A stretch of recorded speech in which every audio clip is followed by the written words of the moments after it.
know what the problem is with American politics today? Let's understand how we got here. Let's compare the plans. I have a plan. I have a plan. I have a plan. She doesn't have a plan. She copied Biden's plan, and it's like 4 sentences, like run, spot, run, run, spot, run. Do you believe Americans are better off than they were 4 years ago? So I was raised as a middle-class kid. People want to know more about you and about your specific plans. What are 1 or 2 specific things you have in mind for that? Well, I'll start with this. I grew up a middle-class kid.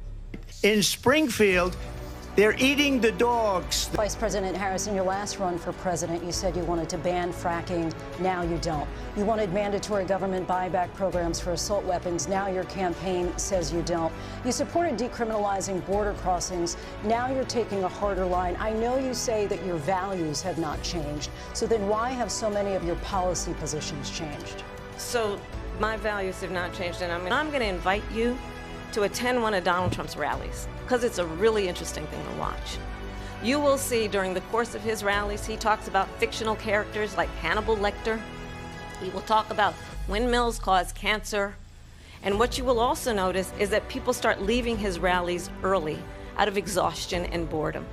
These people did the worst withdrawal and, in my opinion, the most embarrassing moment in the history of our country. And by the way, that's why Russia attacked Ukraine, because they saw how incompetent she and her boss are. Now, wait a minute, I'm talking now. On the one hand, you have a candidate who is triggered by the littlest of things, comes across as self-centered, and although he raises important issues, he does not have the lingual bandwidth to coherently present his ideas, and gets lost in millions and millions and billions of senseless aphorisms. And on the other hand, we've got a candidate who cannot tell us who she is completely unrelatable, does not know what her position is on crucial issues, and literally repeats the same sentences over and over again. No, seriously, you might be good at attacking your opponent, but what's the point if you cannot tell us who the hell you really are? And if that has to be the benchmark, even Trump is really good at attacking his opponents. You can't possibly make a choice between these both. If Trump seems unrestrained and wild, then Harris, she feels as though she can't make up her mind beyond the fact that she was middle class at some point, which, to be honest, was probably handed out to her by her campaign advisors. The real truth is that this is the most pitiful state of affairs that this country has ever seen.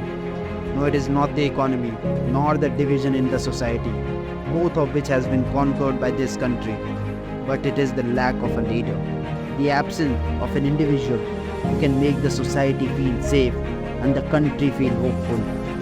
This is the biggest tragedy of this election.